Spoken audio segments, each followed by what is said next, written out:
Welcome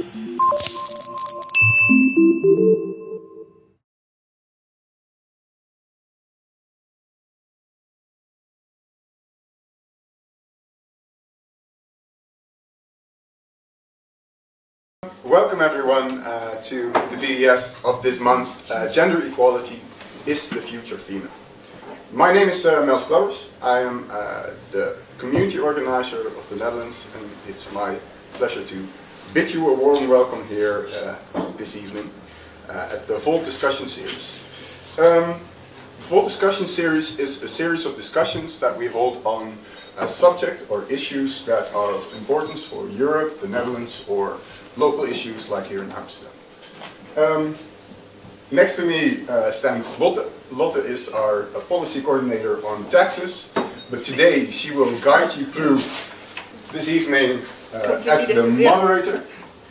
Thank you very much. Can I get a warm applause?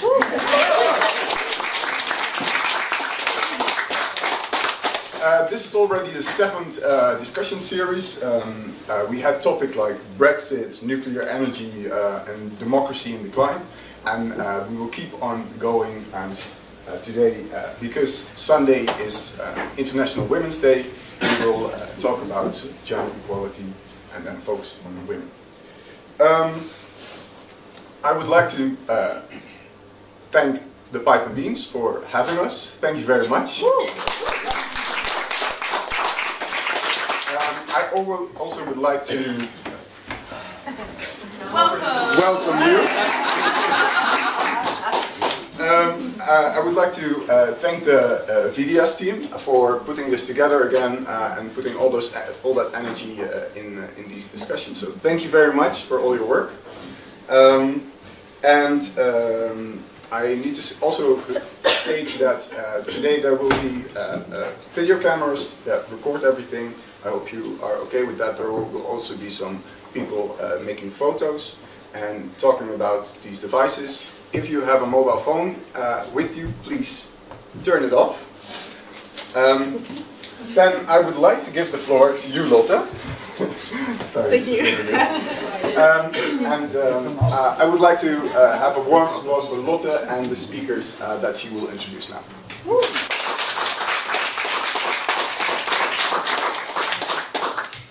Thank you very much. My name is Lotte, and I'd like to start with the question. So, is the future female? When we started this organizing this event, this was a topic of discussion, and I've been thinking about it a lot, and especially what it means. And this is one of the questions that we will discuss tonight with the panel. I was at a lecture today by the State Secretary of Economics and Climate, and she also talked about female representation. And she's a state secretary, she's a strong woman, she has 5 children. So it feels like we've come a long way, 100 years after we were allowed to vote. However, she said that she still gets the question very often, so if you're here and you're a state secretary, who is taking care of your children? So she said that she decided to, from now on, just tell people that she doesn't know who's taking care of the children and they might be outside and might be in danger. So, of course, there's still a very long way to go. And a lot of things to think about in the steps we want to make. So that's why tonight we have an amazing panel with 4 very, very inspiring women, which I'm very impressed that I get to moderate. So to first tell you a little bit about the structure of the evening before I introduce them. We will start with 4 speeches of about 10 minutes. And between the speeches there won't be time for questions because that will take up too much time and then it might become a little chaotic. After the 4 speeches we will go into a panel discussion with just the panel to just have a few important statements to discuss and hear their opinions about. And then I will open the floor to the audience. So now to introduce the speakers. This is always the most stressful part for me because I'm very bad with names, so if you don't mind, I'm gonna get some help. So here on my left, there's Nupur Koli, if I'm pronouncing it right, and she's a youth physician. She's on the supervisory board of UNICEF for the Netherlands, and she's also the winner of the Viva 400 Most Inspiring Women in the category Smart Brains. So that's...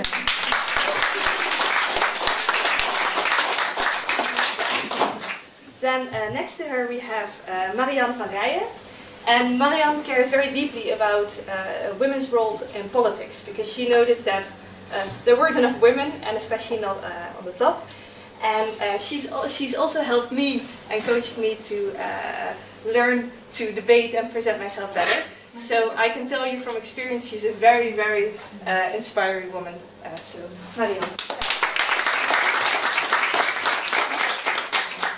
Then next to Marianne, we have Adrienne Mezas, and she's an entrepreneur. If I'm pronouncing it, okay. She's an entrepreneur and started expat in the Netherlands, expat in Amsterdam. And a fun fact is that she grew up in 17 different locations. So from a Volt perspective and how to relate to other cultures or other countries or other ideas, she has a lot of knowledge and wisdom. And then, and then lastly, on the left, we have Deze van Brederode, and she has actually quite a different perspective on the whole discussion, because she's not only the author of Ave Verum Corpus, but also a philosopher. So, as you can imagine, this will very likely be a very, very inspiring evening. So if I can ask Marianne to take the floor and start with your speech. Okay, thank you. Do you want me to stand up?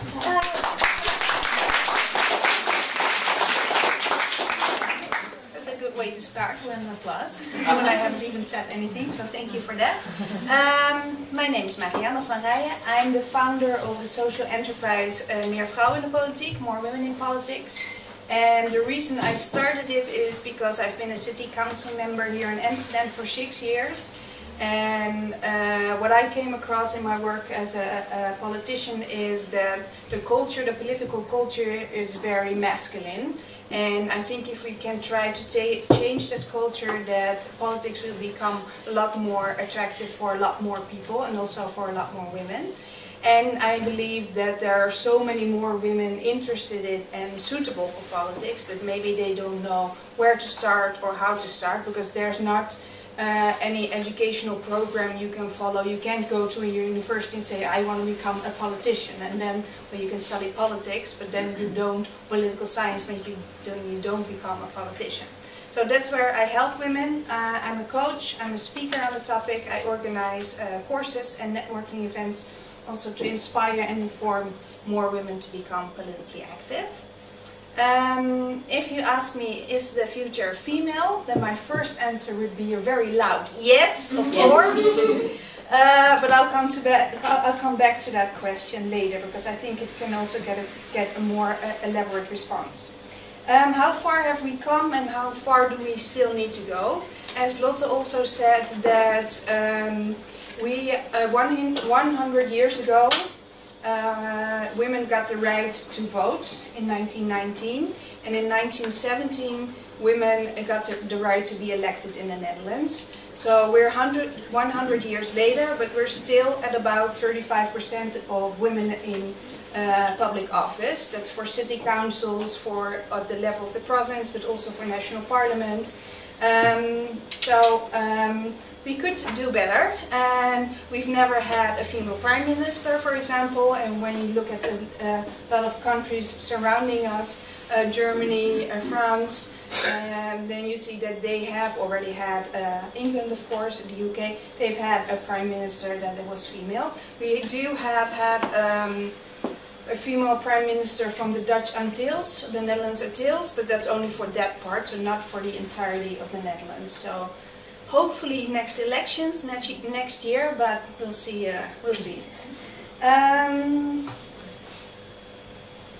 What would happen if women make up half of elected bodies of city councils and of national parliaments?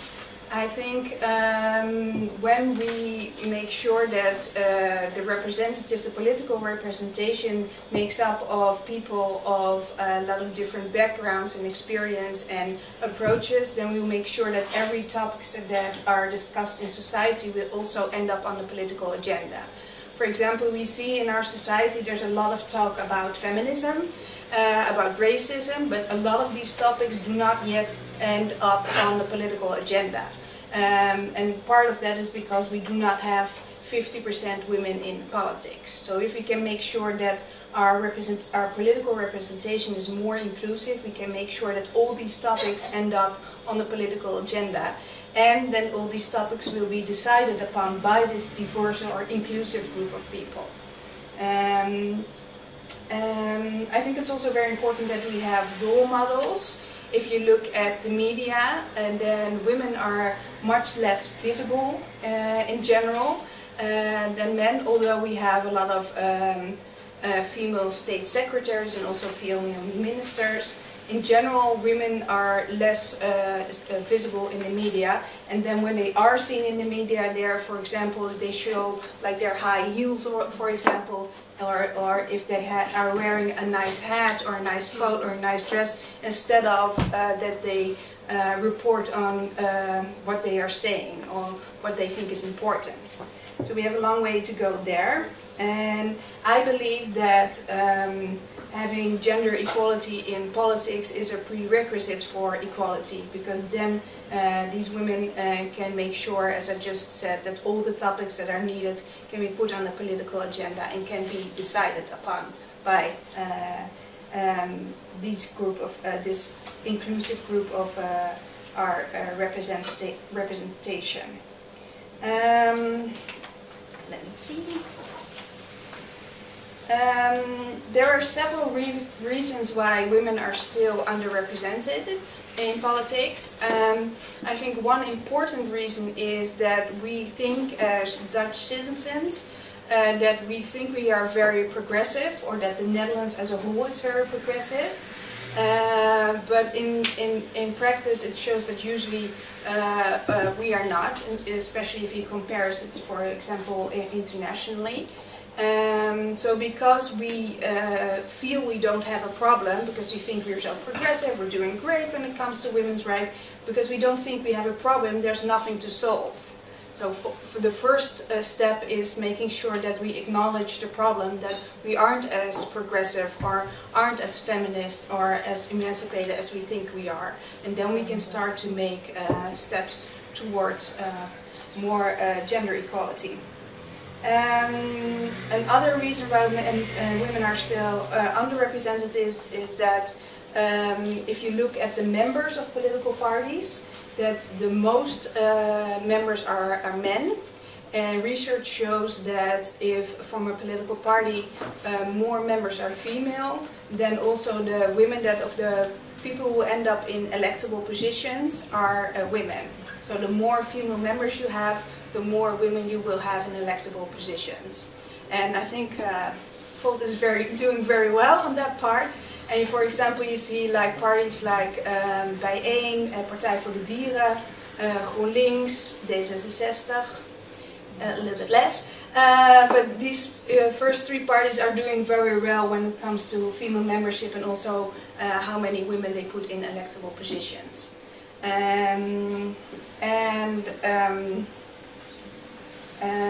If you look at the people who have like the formal and informal power, so the party leaders, for example, but also people who are members of the board of political parties, then these are still men and white men who, and they have a big influence on which people end up in electable positions. So it's they usually will choose somebody that will look like them instead of a female. If you look, for example, at the biggest parties in the Netherlands right now, 5 of the 7 biggest parties never had a female party leader on national level. So I think that's very shocking. So we hope to see with this next election, because this year there will be a lot of the party leaders will be chosen again, the national party leaders. So I hope several political parties will choose a female party leader. And I think there was just research shown just this week that if you elect a female party leader, then that will give an opportunity to get more votes. So maybe that's also a recommendation to your party. And another reason why women are still underrepresented is that women still carry the physical and mental load of the household. This sometimes causes some controversy when I say this. But usually politics on a local level is something you do besides having a job. And if you are responsible for the mental and physical load of the household and you have a job and you want to be politically active, it takes time. It takes a lot of time to be politically active, so sometimes it's just too much. And also if you look at which people stop when they become elected and they have to quit their political jobs, it's more women have to stop than men. So that also shows that this is something that's an obstacle for women in politics. I'm just going to keep talking until you... 2 minutes. Okay, very good. Then it's good to focus for these last 2 minutes on what you can do to get more women in politics. I think first step which you could do today, if you haven't done this already, become a member of a political party. And so you can make sure you have the influence to vote for who becomes your party leader, so vote for a woman. And you can make sure that, and I think Volt has a very good rule where you do male, female, so that kind of solves it, but a lot of parties don't do this. And then you can make sure that there are at least 50 women in electable positions. I think it's also very important that for men and for women we tell other women specifically or other groups that are underrepresented in politics, if you see somebody, or if you work somebody, or if you have somebody in your family that you think is suitable for politics, tell them, and tell them why you think they are suitable for politics. Because if you hear it often enough, that's how it worked for me, that a couple of people said, well, maybe politics is something for you, that if you tell each other and help each other, then we can make sure also to get more women in politics.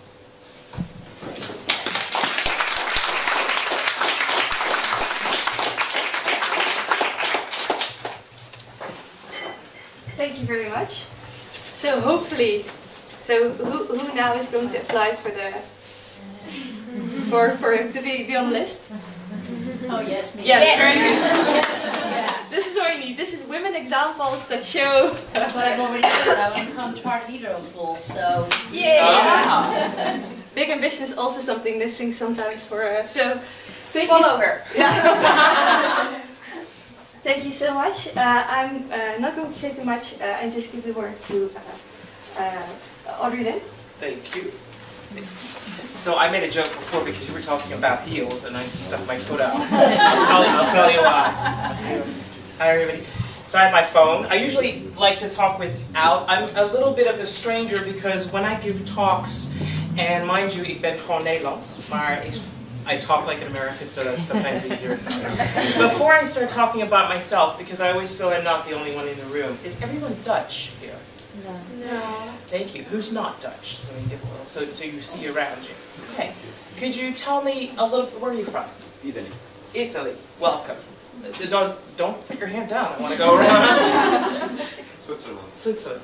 Belgium. Germany. Dominican Republic. Spanish.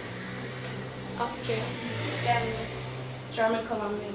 Wow. Did we? Norway. Welcome. Sweden. Great. Eurovision Song Festival. And emancipation. There you go. There you go. The reason why I ask is I will kind of gradually get to introducing myself, but I'll tell you.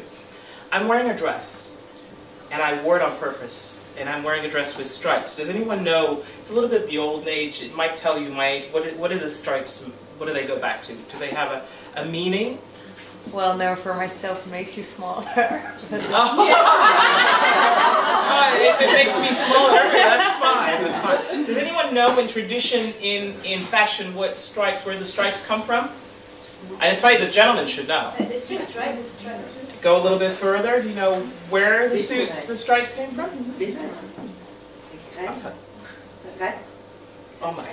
The stripes came from banking. Yeah, corporate. Yeah. It was actually, and afterwards it came. So I wore this dress on purpose. It's comfortable. It has stripes. I wore heels, and exactly, I did on purpose. It's not like uncomfortable because 2 hours ago I was wearing jeans and a sweatshirt. I'm not kidding. So I dressed up for you. Why did I do this? Because before I start talking and even open my mouth, what does that say to you if you don't know me? Try to be honest. You know what you're standing for. Ah. Sir. You're a power dresser. That's it. Are you American? Oh, I'm sorry. What are the ladies? What does that say? Confidence. Interesting. Yeah. Confidence. Confidence. Respect your audience. Okay, that's interesting. So women in power. So I haven't even said one word, but it's the first impression that I gave you the way I walked in. If I would have wore jeans or a sweatshirt or anything else or anything I'm comfortable in, that would have changed your first impression. I mean, we could all say, but it has something to do with what your goal is and where you're going, who you're visiting, and why you're talking. So true, banker stripes, especially internationally, not just in Holland, but in the United States, in England and in Australia, it says straight away I come from the corporate world, something else. It's an old school thing. The reason why I tell you this is because, to me, women in power, this is the part where it doesn't get power because I turned red and that's my age. So the reason I ask you these questions, because when we look at politics, we look at what somebody looks like. I mean, you know, we try not to, but we do look at someone, we listen to see if someone's clear. Do they have a soft voice? Do they have a loud voice? What are they saying? Are they speaking clearly? Are they comfortable? Are they fidgeting? I remember yesterday I was watching, you know, Joe Biden, obviously, in the United States, and I'm not so much in America, but I did work there a lot, and I see him almost, you know, clenching, and I see sometimes journalists, I look at what people are doing with their body. It tells me a lot for my work, and so now I will gradually go to who I am. And I want you to think about that, because we choose people based on what we recognize, what we like, who we trust, and what they show us in politics. And ladies, I'm going to stand here because I don't want to stand with my back to you. So that's another thing. I am 54 years old, the day before yesterday, my birthday. Thank you. 54 years young, I say. I have a 19-year-old daughter, 20-year-old daughter. I am the owner of Expat in Amsterdam, which is a relocation company. And for those of you who don't know what relocation means, it means that I bring people from across the other side of the world, from all over the world, to the Netherlands. Some people like that I do that. Some people don't like that I do that. It's all right. It's my passion. I try to make everyone happy. My job is to help people make a safe landing. And that means that I tell them what it is in Holland. A lot of people don't know I'm Dutch. Doesn't matter. I tell them what the rules are. I tell them don't pay too much. But I do, you know, when people see me like this, they think I only work for rich people. Which is not true. I pay for people who pay the bills, and I pay for people who ask me legal questions and things that are all right. Which means from housing, it means children that are ill. We've helped people from 9/11 who have come here and have looked for medical information. I work for athletes, and I work for people in the government. And that means I work for politicians, for all kinds of people. And I work for a lot of men, and I start the first talk with a lot of men, and then it goes on to women. So the first impression that I make, and mind you, I don't walk around all the time. The first impression I make is important because somebody needs to trust me, somebody needs to know that I know what I'm talking about, and then politically correct, they will allow me, yes or no, to work for them. And so in politics, that is the most important thing. The number one thing, do you know what the number one thing is that will get someone elected? Anyone shall. So if you're voting for someone, what's the first thing you think about? You want your politician, male or female, to be Trustworthy. Trust and honest. Those two are exactly next to each other. So how do I tell if someone's trustworthy by just looking at them? I can't, right? I can't. What did you say? Appearance. Yeah, so we go back to the way someone looks, and it's interesting once again. So when we go to women in power, and I don't know if I'm supposed to go down the list. Am I supposed to go down the list of all the questions? No, because not at all. Because I didn't want to copy and exactly do the same thing, because else you get 4 versions of what we, the questions we had down here. So when you go to women in politics, I think that the difference is first of all, one of my experiences I had a couple of years ago is I was asked by an investor, someone who buys buildings, to come and look because he wanted to rebuild apartments for internationals, for expats. And I said, and I knew him from a long time ago. We used to work together when we were a lot younger, first career, and I said, yeah, I'd love to go. And for your friends, you usually do this. I used to know him as a very calm, good, I knew he was to become a good businessman. He's younger than I am, doesn't matter. And I walked in and he said, okay, this is the building, we're going to do that, we're going to do the bathroom, that. And he said, could you tell me, what should we do? Because is there something that international people like, or they think is important? Bathrooms is a very personal thing that some people need different, 2 sinks, whatever. But also, cultural things. And I made a joke, but I was actually serious. And I said, I'd love to give you advice. I was already there. I said, but of course, that once you've built the buildings, I want to rent them out, and I want them for my client. And he said, just take it easy. And you sighed, right? And I went. I said, I only have 5 minutes. I said, I'll walk around, but then I'll go, and I left. So this is one of the experiences I have. I'm not a person who has trouble, but it surprised me because it was only 2 years ago. It surprised me, and I think that the way women are or are not treated, I think I come across, I'm an egg. I'm hard on the outside, I'm soft on the inside. I cry at big movies and things like that. I'm not either. When I make a deal, I can be tough. I like making deals. My dad's a banker. Was a banker. So the thing. But it's all about first impression. So we talked about, if we've ever experienced, there's someone outside, I don't know if she, okay, maybe go on. I wasn't sure if she was trying to get it. We talk about first impressions. This is very important in women in politics because it literally has to slide off your back. And I think that if it touches you or not, it's not something that comes from what you've been taught. I think it's something that you're born with.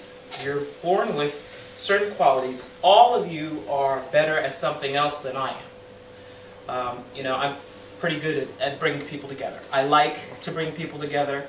I also have a political hat because I'm liaison officer for the American Women's Club, which is a big group of American women. People think that it's a bunch of women that just do lunch. These are people that came with their husbands and with families, and they had to drop their job within a week.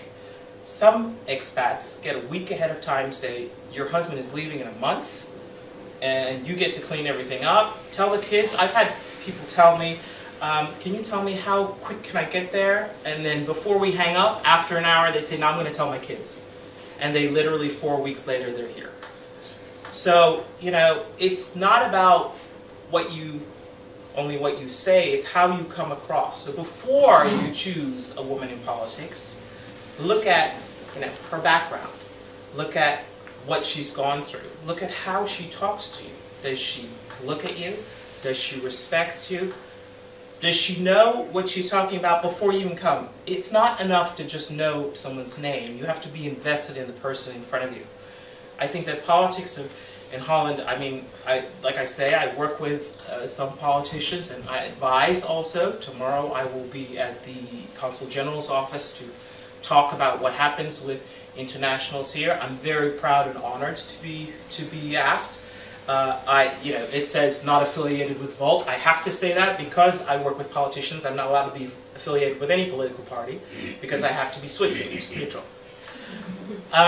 But I think the very important thing is, and it's because I work for international politicians also, and I work for some female ones, and a pretty big one. One of my clients worked in the Obama registration. These are powerful women, except what does it mean when I say powerful? Does it mean that I'm a shark when I do business? No, it means that I say things, and what I do, I say what I do. I think the difference is, with whether it's the Me Too movement, whether it's anything else, is I think that when a confident person, whether it's a woman or a man, there's a different thing that's being said about a woman.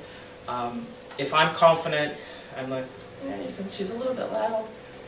You know, we make a difference. I don't think we should be talking about the word feminist. It says femme, woman.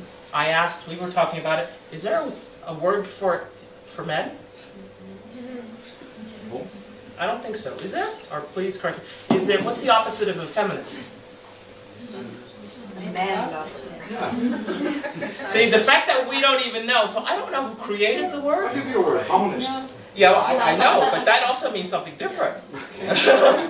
So the thing is, we should not be, you know, making differences. If you're either good at what you do, you're strong at what you do, you're confident, whether you're a man or a woman shouldn't mean anything. If we're going to hire you, we're going to hire you because you're good, because you qualify, because you probably a lot of times it's to make a lot of money. It should not be what I wear, it should not be how I look, it should not be because I have to go home because one of the kids is sick. Because we had Papa Day and Mom Day, one of the first things I tell internationals is on Wednesday, most of the women, a lot of the women are off, they work 80%. These days, a lot of men are off on Friday, and they combine it, so they're 4 days. We look at, where's my Norway friend? Where did he go? Or Sweden.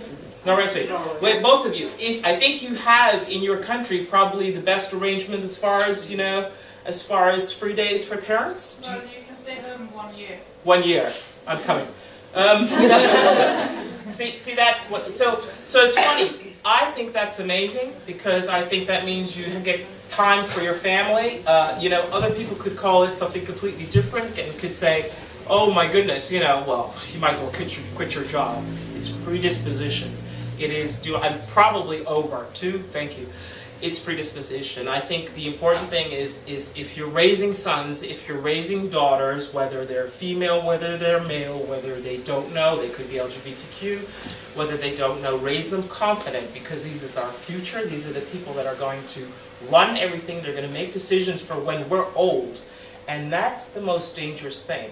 When we are not capable or maybe not able to make decisions on what we pay, on how we live, on our medical benefits or anything like that, it's your kids that are going to run the country. And I hope there are a lot of female little girls out there. Thank you.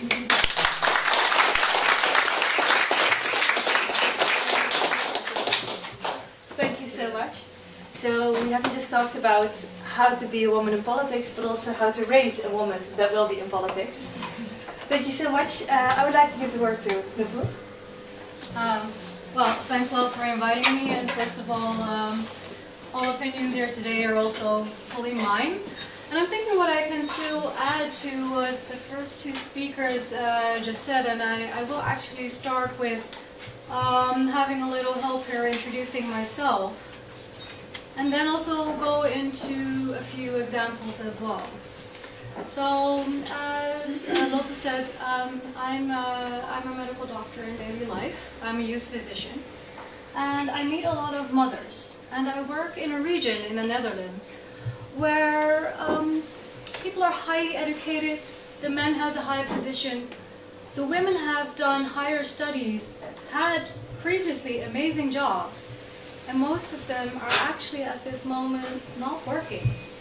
And it's interesting because their husband travels a lot with their CFO or CEO or CEO position. They are 2 or 3 years or 4 years or even more, they're at home. Well, they have beautiful qualifications. And that does surprise me. How does that happen in a country such as the Netherlands, where often people abroad think that we are so far with gender equality? Well, if you look at a lot of gender gap reports, the Netherlands is not even in the top 10. And I'm seeing that in practice, and they come to me with their normal problems with how do I feed my baby, and sometimes I also see the fathers when they are in the Netherlands. But yes, it does concern me from time to time. And if you ask me, is the female future? I would say we actually have to do it together, and then I would like to look at the fathers. Actually, I think parenthood and fathers are so important to make the female more future, both in showing it at home, I think, perhaps having discussions with their partner, but also women, mothers, getting into their own rights and perhaps saying, I want to have it differently. I want to do it differently. But also towards their daughters, but also towards their sons. I really believe that showing children from a young age onwards on what women can do and what equality can look like will actually be more of a solution instead of trying to change adults. So that will be my first point. Then, as also was mentioned, I'm a supervisory board member for UNICEF in the Netherlands. It's not about highly educated people, it's a totally different way of tackling problems. It's not only about looking at the Netherlands. So a few of the things that UNICEF does is both preventing from women and girls being abused on their way when they have to flee a certain country, but also when they get to a camp that they have shelters, that they will feel safe. So when I look at these two worlds on what I do in practice, when I am in certain important meetings with a lot of men, and then I look at a total different level of how can we have a future for females when we go to the very basics, where they need food, where they need water, where they actually need more than respect, saving their dignity. Before I came here, I was stuck in a meeting and I probably have delayed a little bit the discussion here. They asked me, where do you have to rush off to today? And I said, well, you know, Sunday is International Women's Day, and I will be in a panel discussion. And they asked me, like, what kind of panel discussion? I said, well, if the future is female. There are both men and women. And they all asked me, is it still needed, and why? And it was questioned why I was here. And these are people who know me well and my work, and still the question came up. So if subconsciously we still have certain thoughts, and I would also like to challenge you on what kind of biases you have without knowing it, asking yourself that throughout the day, that will also help you answer the question if the future is female. So those are a few of the things. And there are a lot of reports. There is, I do projects for the World Economic Forum through a certain community I'm attached with. I spoke to someone from PwC today. So we write a lot about women being in power. But what are actually the small things that we can do within our own spaces to make it possible? Often I feel that we are looking a lot at the big picture. That is fine, but what are we doing ourselves? And how can we motivate in people changing actually their thoughts? So I actually already spoke about a lot of things, and I will not make my 10 minutes full. So last week I was in Geneva, and I was there for UNICEF, and there was a professor from IMD, that's a big business school, and he spoke about how can we make boards more diverse. So he said, if you have an all-male board, this is actually how the curve in a meeting or in progress goes. It goes up, and at some point it goes down. So he asked us the question. He said, if you add more women to it, how would the curve go? Can someone tell me what the curve... I don't know what the curve represents. So the curve represents if they are being able to... So if you have a company, if it will go in a positive direction. Or if they are able to get the discussion right. I think there is no difference between women and men about that. Everybody can be skilled to bring ahead the company or politics. So if you add more women to a board, his answer was, it will go all the time like this, but at a higher level. You will already start higher. So what is actually the difference? When you have all men in a board, you are all aligned. You are already all thinking mostly in the same way. If you add women to it, It is the first step in diversity, actually. It's the most simple form of diversity. Well, we actually have so many different other types of diversity. If you have introverts or extroverts, or if you have, well, you can look at color, you can look at where you come from. So this is what he explained to us. But he said another important thing. He said, but if you have all female boards, it will be the same as the men's in the end, and that's what research shows. So you should actually not be wanting only female boards, only men boards, but actually that balance and that equality is very important. So I will tell you, in my youth physician work, there are only women. There's no men. We are 30 doctors, we're all women, all the nurses are women, our whole board is female. There's no men. No, well, no, that's not true. About 1 year ago, we added 1 man. Yes. So if you ask me, is the future female? I would also ask myself, is that what I want? Because I know how it is to work in an organization that is all female. And I have to tell you, we also have a lot of problems, and sometimes I wished there were more men working in healthcare in pediatrics. So I wrote down a question for you. I would like you to think about what is important in equality then actually. Is the future female equal to equality? And then if you look at challenges, the questions, what does a woman expect from society? And vice versa, what does society expect from women? And if you looked at what I said about all male and all female boards, should women turn into men, or should men turn more into women? And that's what I would like to end with.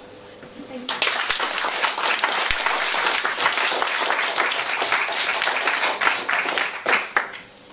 Thank you very much.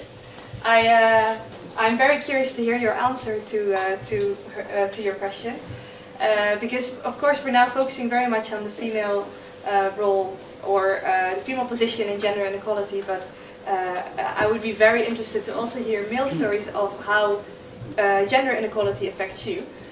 So we'll keep that for the discussion, and then I would like to ask Rizan to take the floor. I have the luck in my job as a writer that it is never an issue, as long as I'm writing, it's never an issue for me if I am a woman or a man, because I can be everybody. As long as you're writing fiction, you go out of your bed, and the last few months I was a Syrian Kurdish guy from my age, with a totally different astrological sign than mine, the opposite. He was Taurus and I'm Scorpion, I was him, and it was so nice to be him. I checked with the real person that was a little bit the model for my work, if it was okay, and he said afterwards that I understand more than 80% of his psyche. So this is a compliment that sometimes comes to me from a man, but it doesn't matter if it's man or a woman, but in my job it's just that you make a character that a reader believes and can identify with, or can be angry with, or can shed tears about. So when I am in this process of inventing characters, I'm forgetting almost, well, that I have a body myself. Sometimes I sit writing for hours in my pajamas, and but also my identity, all the things that are immediately there when you go on the streets, when you have to talk like this. Of course, I was also thinking, shall I wear a dress, or and I put on this t-shirt because there is a strange thing that this is made by children in Bangladesh who have never experienced, well, probably love they did experience, but no hope. So they make t-shirts for the Western world, very cheap, put on a word that they cannot have. So this is also a statement that I want to share with you. But it has nothing to do, probably, or maybe with the gender thing. What was said before, and especially the last speaker stressed it, is that making the word more female can also be saying that females are better, or when you put female qualities together, the world will be better. And yes, I agree that the female qualities are great to have a society in balance and more freedom also for women to express themselves. But sometimes to me, and it started in my youth, it can become a struggle not just for your ideal, but against something else. And that can make men like our enemies, or when they are not our enemies, we always have to look, are they trustworthy? What is the real reason that he gives me a job? Is that because he finds my talents good and want them in his team, or is it because he has some other plans in mind, or is he just doing it for the quota and to have this window dressing? So all these differences can make us also very, and I think both ways, suspected to the other person what might the secret agenda behind it. And there is as well the secret of validation, also named by you, that well, I do it myself constantly, that when you see a male politician or a male important person who is finally sitting at a talk show table and shows his concern by tears or by his emotions, then sometimes such a guy gets praised because he dares to show that he has a heart, that he is touched by it, and we think that it's very brave when a man shows his emotions that way, where we think that when a woman does it, it makes her weaker, maybe she is manipulating, or even what you see, especially when Sylvana Simons is introduced, that she is hysterical or even a borderliner.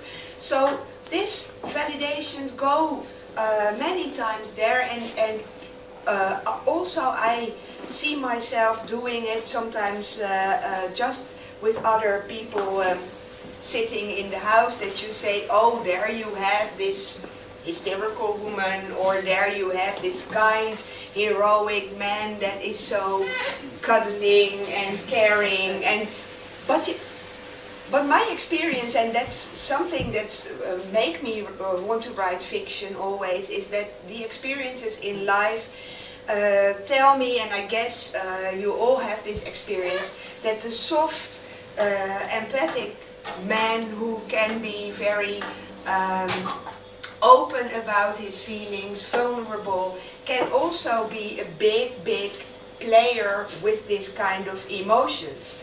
And I know the Me Too tricks also from people who are presenting themselves as the real understander people, and they say, oh, but now I have such a pain in my neck and life is so hard for me, can you just, and then they create this kind of intimacy in which you see yourself doing something that you never want. It wasn't the macho that you were scared of in a cafe, but it was this kind and concerning man that was using you in a vulnerable time of your life. On the other hand, there is this nice female person, strong, powerful, who is very much caring about female values in society, but can be, just to say it, a real bitch. For example, at this very moment, I'm more concerned about what's going on in Syria with the refugees, because I'm attached to the Syrian case since 2012, and nobody wanted to listen so much about this big dictator Bashar al-Assad, probably because he wasn't looking the big macho, but he was an eye doctor, studied in London, and he's always very shy and silent, but one of his main, how can you say it, specialities or something, is his beautiful wife Asma, who was in Vogue years ago. I guess it was Vogue, yeah, and she was called the Desert Rose, and she was very political, engaged, like for example our own Queen Maxima or other those figures.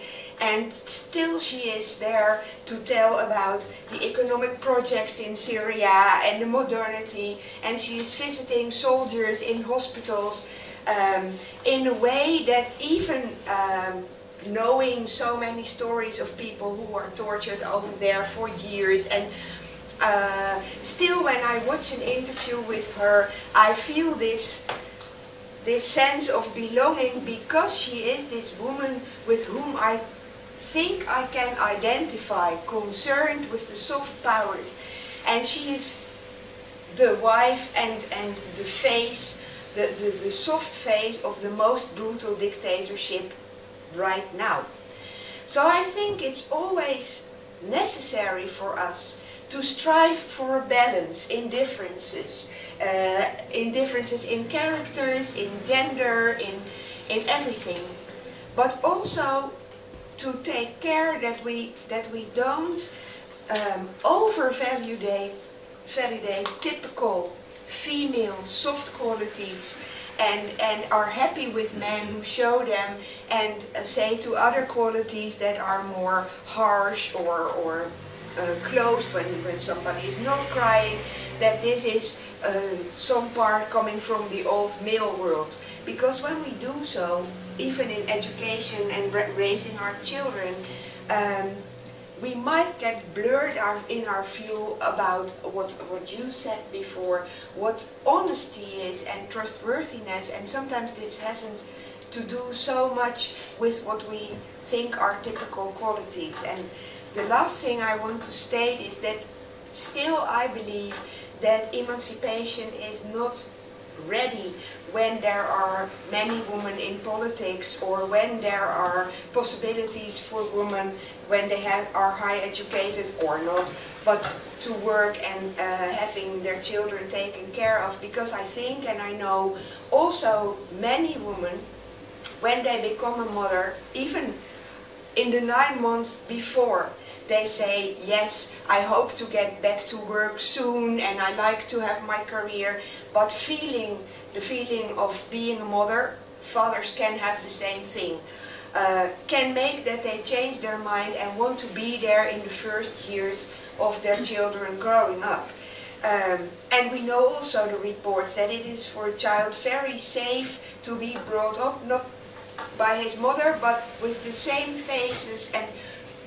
And sometimes I think it's, and I made the same mistake, but blaming other women or giving them, not like in Sweden, not the right to stay longer at home. So Sweden is the perfect country when it comes to this first year taking care of your baby. But if a Swedish mother wants to stay longer home, then she has a big problem, because it's also a way of forcing women to go to work. And I think when women are forced to force each other to do what we now think is good, and we look at the woman who wants to stay at home and be there, a good mother to her children, then we do the same thing. We are the victims of ourselves, like the generations before us were supposed to be home, and now we suppose everybody to go to work, to make a career, and to have this. And I think I love a society in which we really can be who we are and discover who we are, and men and women can help each other to learn more about themselves and about love.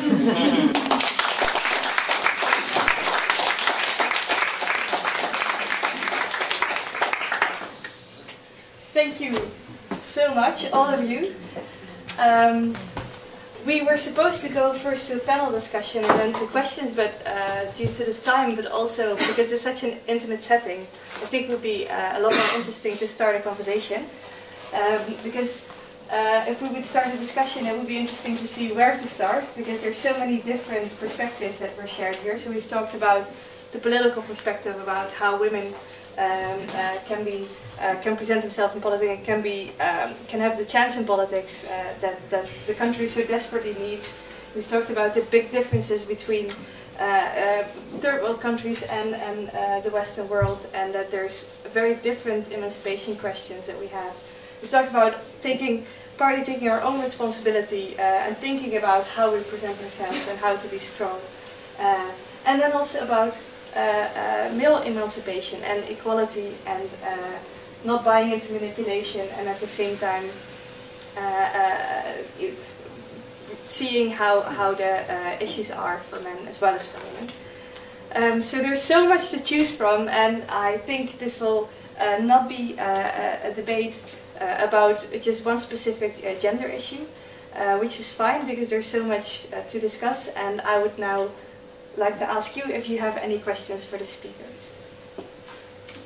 Actually, I don't have a question directed at an individual, but I'd like to say, and feel free to answer, I've looked in the corporate world, I've looked in the non-corporate world, but I'm actually always amazed that none of them really make an effort to have a suite of policies that are directed at diversity, inclusion, harassment, because without these policies that are going to be the building stones of getting more women involved, I think it stays in the realm of talking.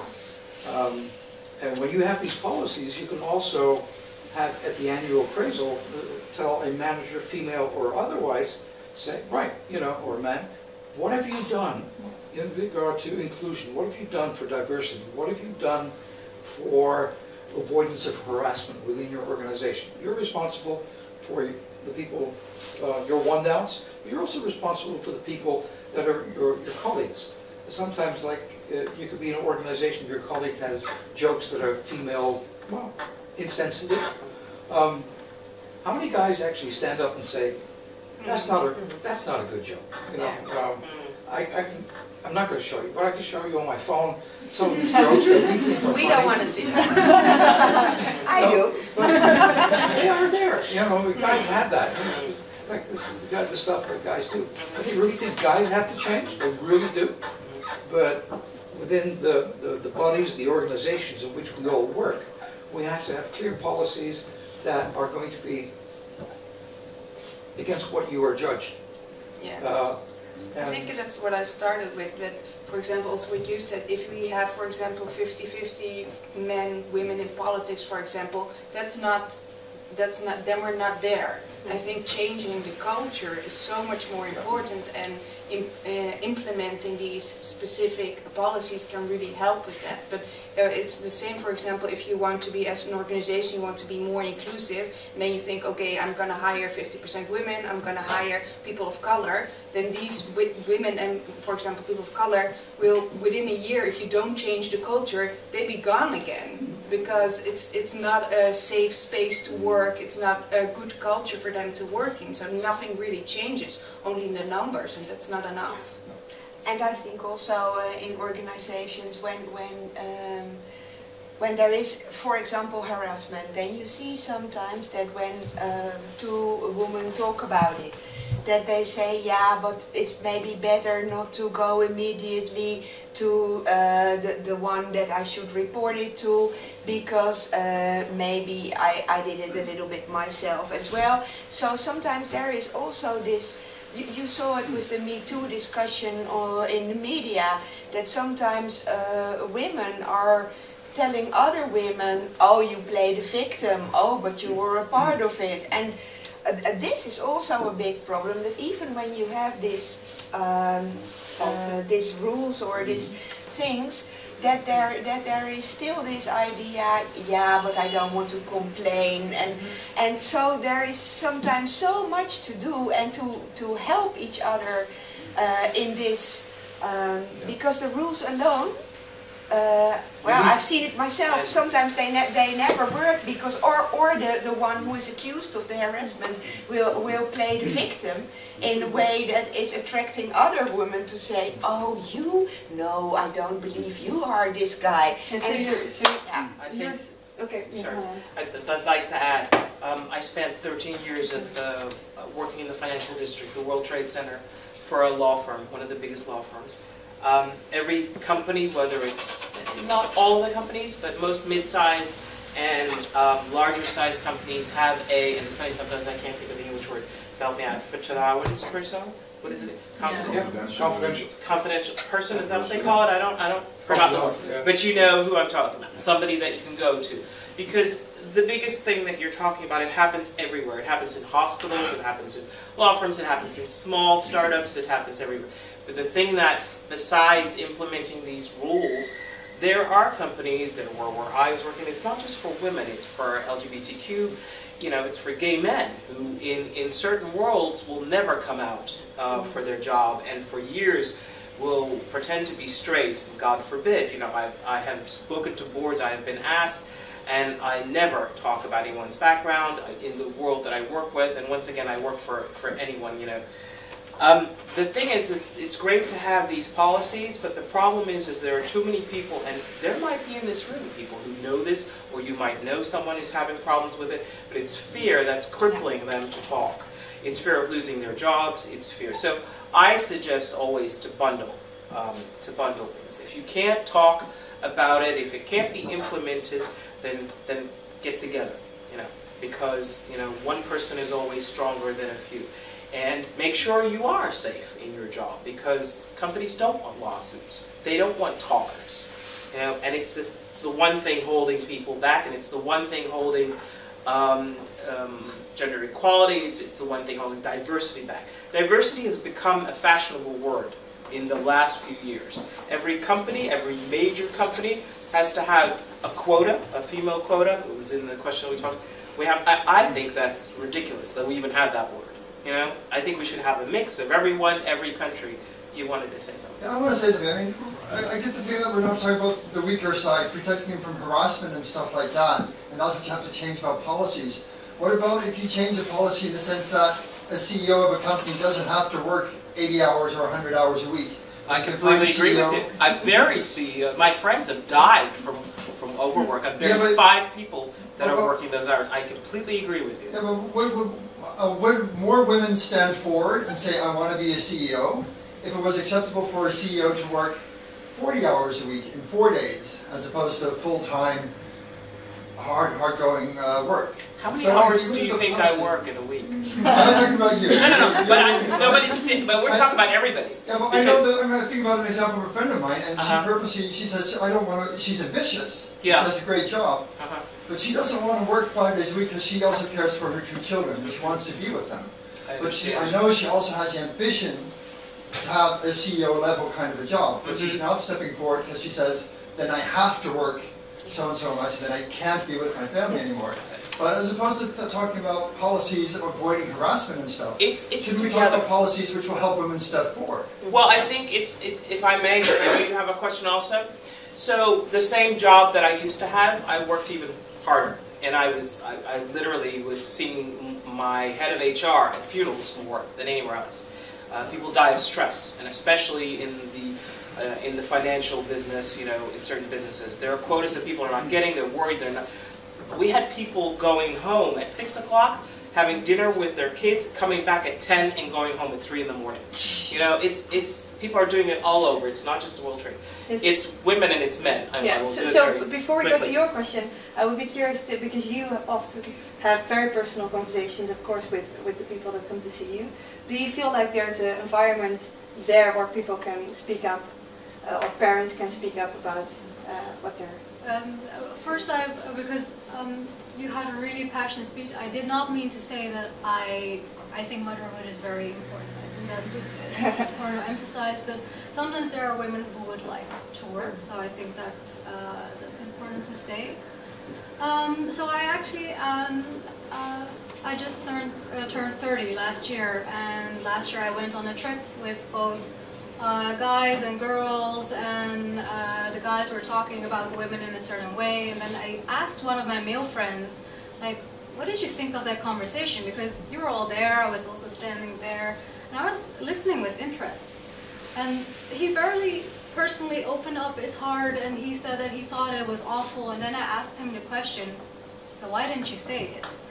So I agree with you that it's also perhaps for men or also for women to learn how to speak up.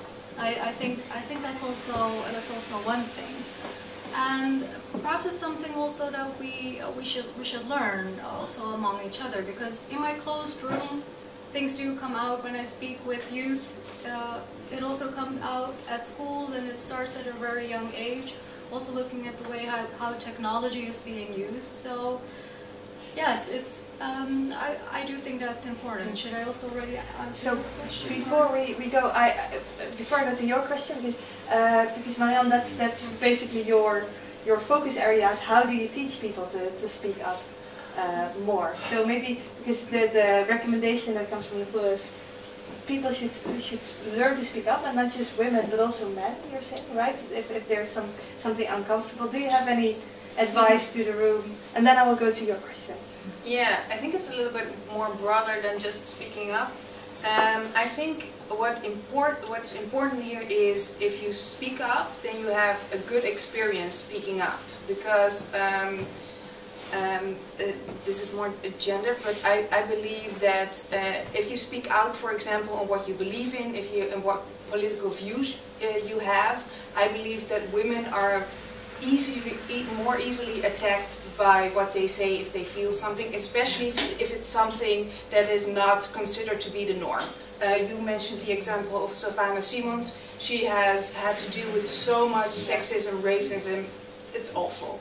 But I think this is on a high level. She's a very public person, but I think a lot of women, including me, have had these experiences when you speak up and there's no positive reinforcement. And if we can help each other, men and female, men and women, if you do speak up and you have a positive experience, then it becomes so much easier to speak up next time. And maybe, and when you're talking about politics, I think the most important thing to remember is there are always going to be so many people who do not agree with you, and that's fine.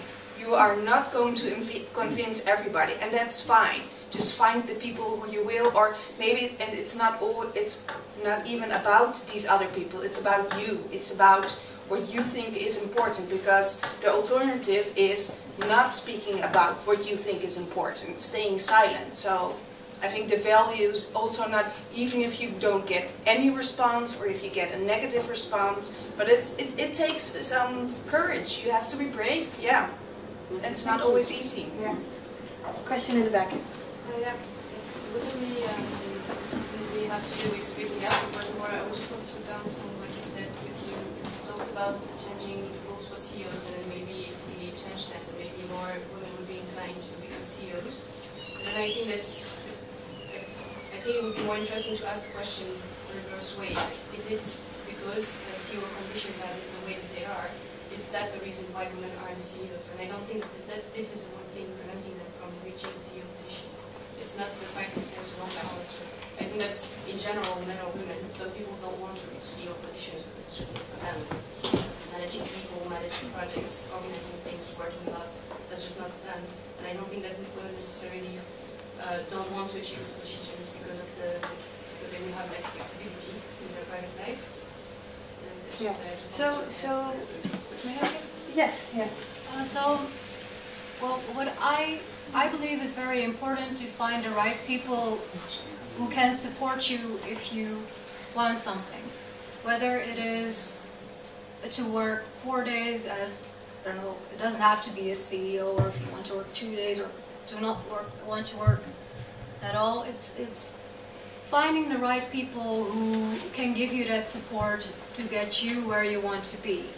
And if I look at my own career and how I did certain things or how I took certain decisions, I've always had like a specific radar for who do I think can support me in the right way for where I would want to reach. And I think if you want to either change rules or if a woman wants to set her own rules in a certain position, that is, I think, what every person should do, because there will always be people who, as it was also earlier said, who cannot see the benefits of certain things.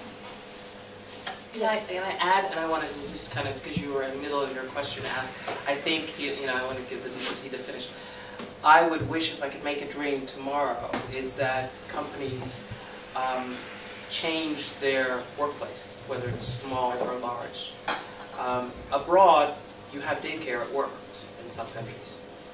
If I would, and I said, you know, how many hours do you think I work? I work 7 hours because of my company and I love it. It's no stress or, you know, just like to work all the time. But I think in a work situation at an office, if a woman is a CEO or a man is a CEO, because there are a lot of men that want to stay home. You know, it depends to how the situation is.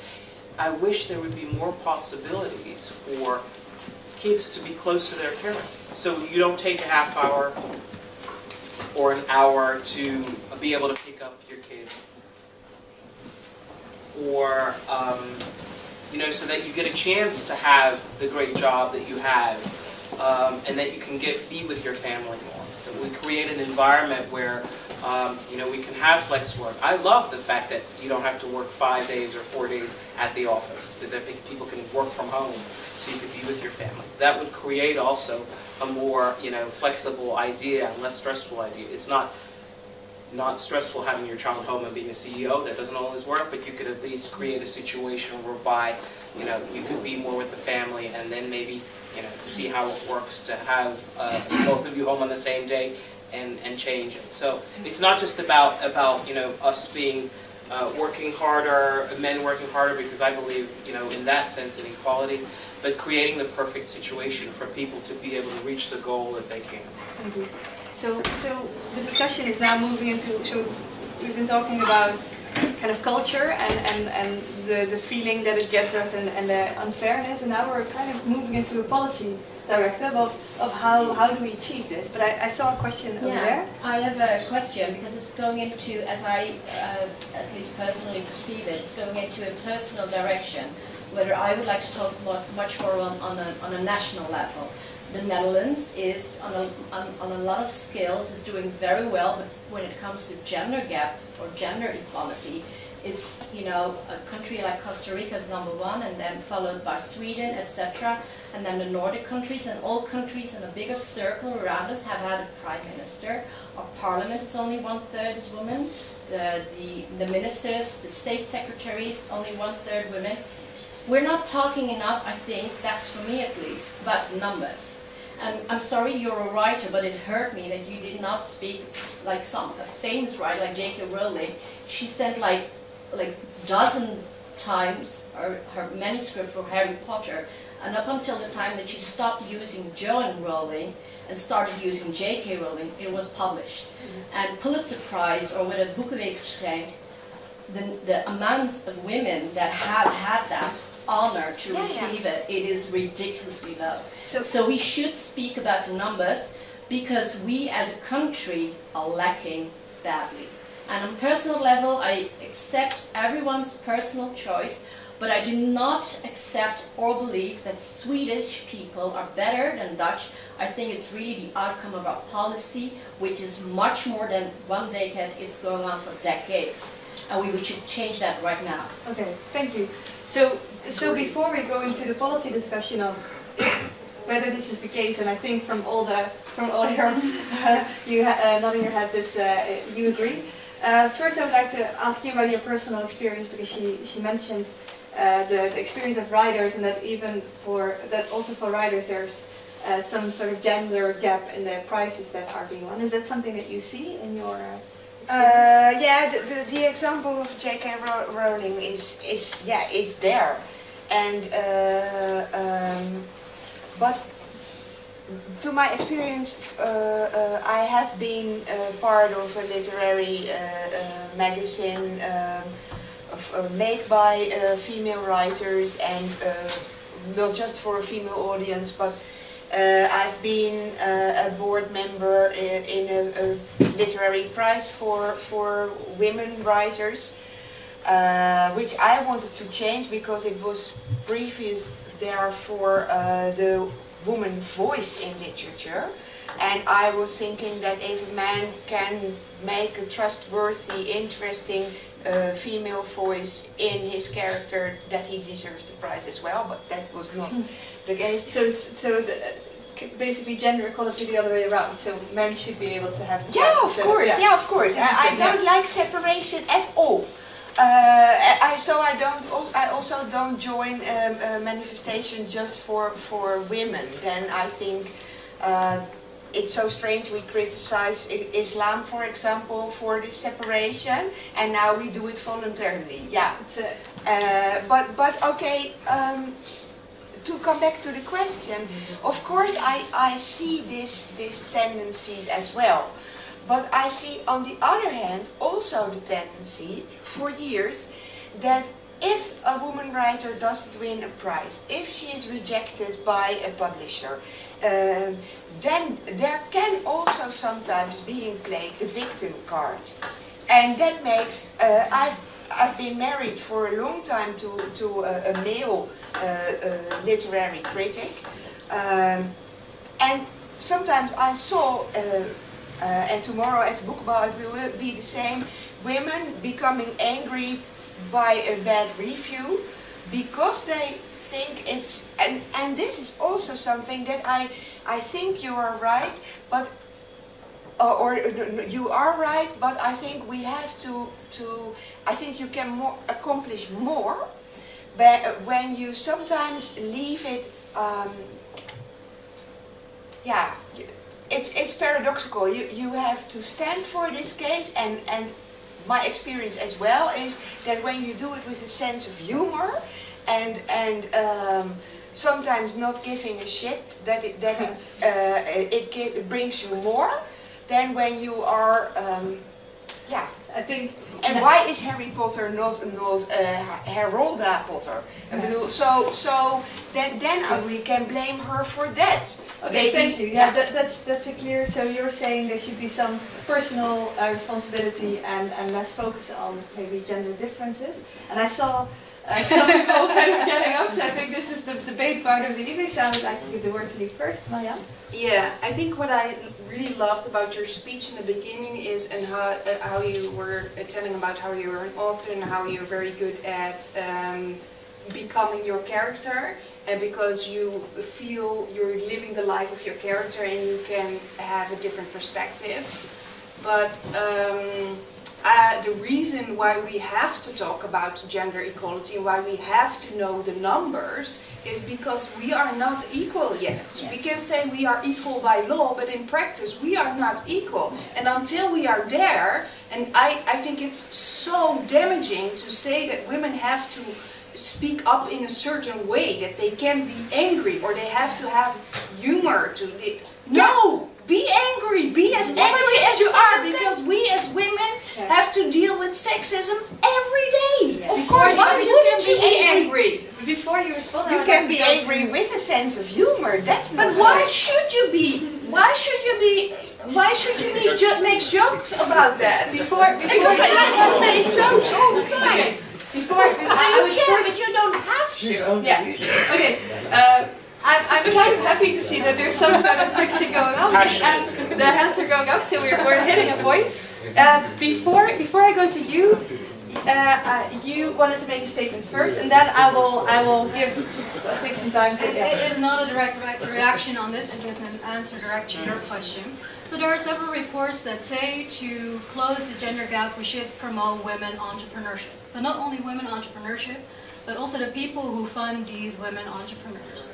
They give this advice to third world countries, and why don't they give that advice to countries within Europe? And I think that is such an important point that we shouldn't only talk about like having like a paid job, but encourage women to be their own boss, and then go to these venture capitalists and tell them, I mean, the percentage of 2.5%, it's 3%. so Oh, no, low yeah. of female businesses being funded, and I think that is a shame. And for me, this is one of the first points that should come into national policy. Okay, so I saw a few questions. I want to address these 3 questions, but we need to keep it short because we formally only have 5 more minutes. No one. Yes or no question? No, but just a short. So I will start with. You were first. So you okay? So yeah. So I want to say that yes, I would make a distinction between women and men when it's about like research or whatever, because basically we're living in a patriarchal system where male is dominated. So if we already don't make that distinction between women and men, then obviously women will be always underrepresented. And that takes me again to the humor thing. No, I also don't laugh because I don't feel comfortable when I have sexist behaviors at work, for example, or I'm trying to explain or talk about my work and I'm only taking comments about how I'm dressing. So yes, I don't take it as a joke, and I don't think any woman should, because I believe that that undermines the importance of what gender equality is. And if we ourselves do it, then we're just basically not fighting for our rights. So that's one thing that I would never do, and I don't think it's about being hysterical or whatever. No, I also believe that a lot of companies think that in order to be a CEO, you need to be blah, blah, blah.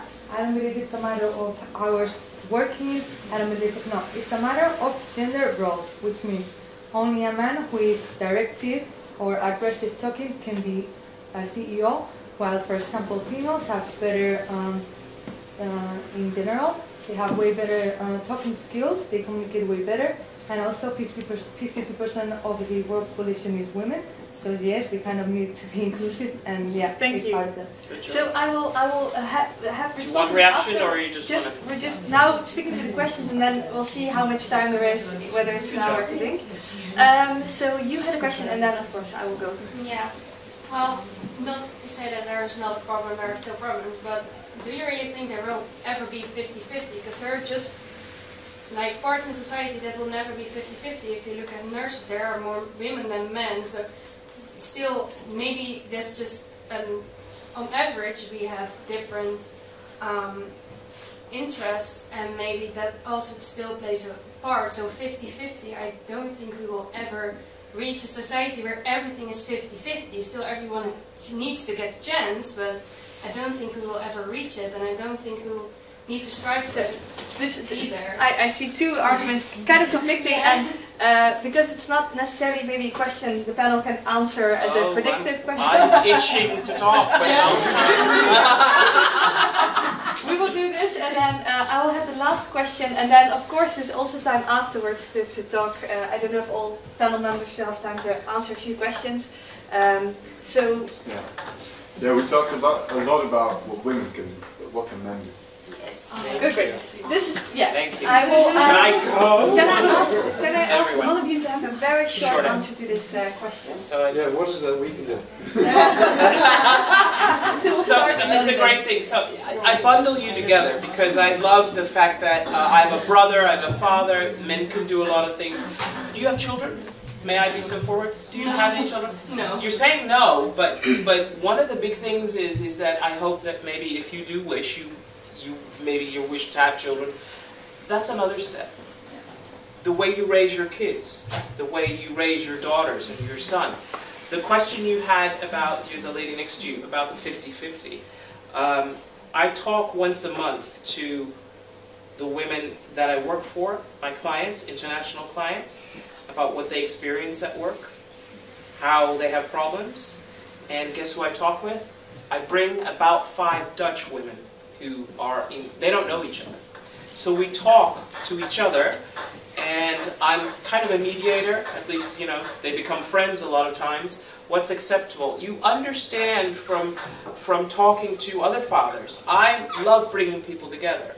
What can fathers do? What can husbands do? Get together with the guys, get together with the women and talk about what you experience at work. How can we make a difference? It starts now.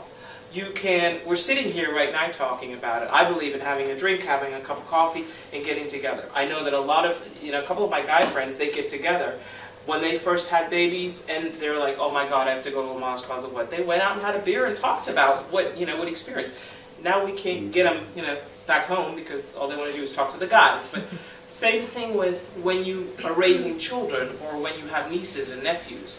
Talk to them about what it's like to be a strong girl. There are men being raised not to cry. That's the other side of the story. We should have men be raised to be emotional, and we should have women to be raised to be strong so we can meet each other in the middle. Thank you. Thank you. Please on. Yeah, I feel also very grateful to so many men who gave me the feeling that what I wanted to reach, that it was there, and probably I'm sometimes not very eager when it comes to financial things, and that's something that I see, like because my work is my hobby, I do a lot of things for free. And then I sometimes hear from my male friends, but you shouldn't always be so kind to say, oh yes, but I like it to be there. But they are the ones sometimes who help me to find my way. And what I meant with a sense of humor is not that I laugh about it like it doesn't mean anything, but I see it with so many different underdog and victim groups.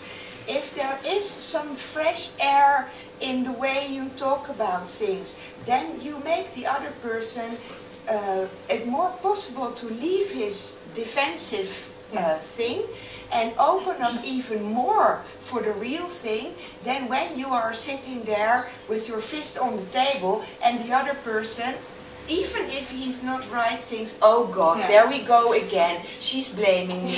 So this is what I mean with humor, not that I'm not taking it serious, but to my experience, also when I'm with groups with men, then I use it sometimes, well, not as a tool, because maybe as a tool. No, because I always want to joke, but I will die from laughing.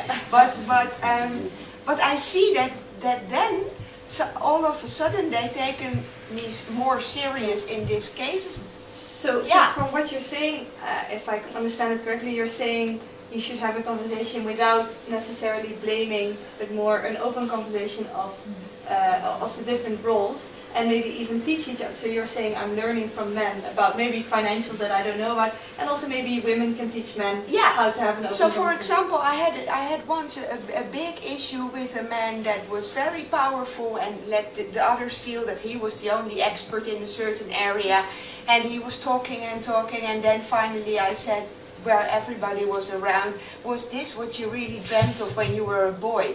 So and this was a funny question, and he had to laugh, but he was silent, and everybody, and then he knew, my God, because I think no boy is dreaming of being such a blah blah. Thank you, Marianne. About the question, what can men do? I think two very practical things you can do is, one is have conversations among men, among your male friends, about these topics. For example, the example Newberg gave, if you have these derogatory conversations about women, how can you change that? Why do we talk about women that way?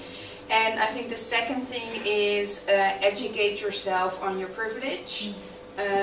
Read books about it, go online, and you can find a lot of information about what privilege you have and how you can use your power for good.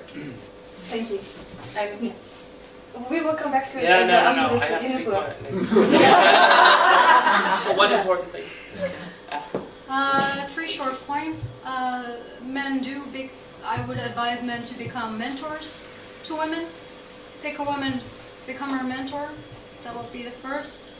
The second is believe in the additional value a woman has. So even if you can't see it, look specifically for that thing that would make whatever you do better. And the third would be for especially men in war to say, I can't find women. Don't say I can't find women. Keep searching until you have found one who's worth it. Yes.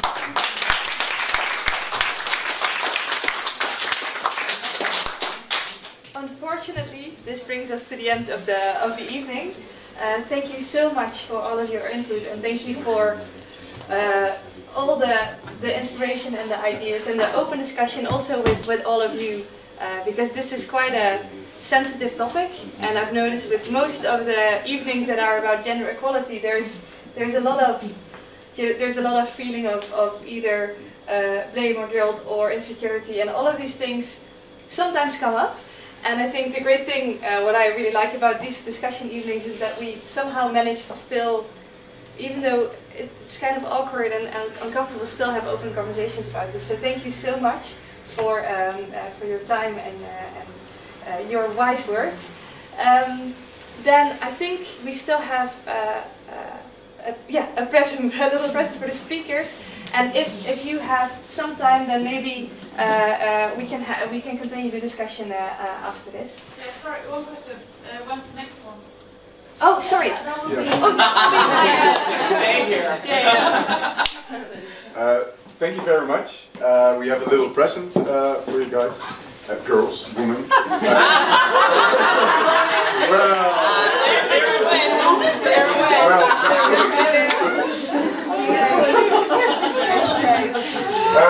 I didn't pick them. I think, yeah.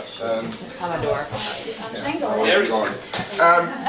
Can I get one big warm applause for these?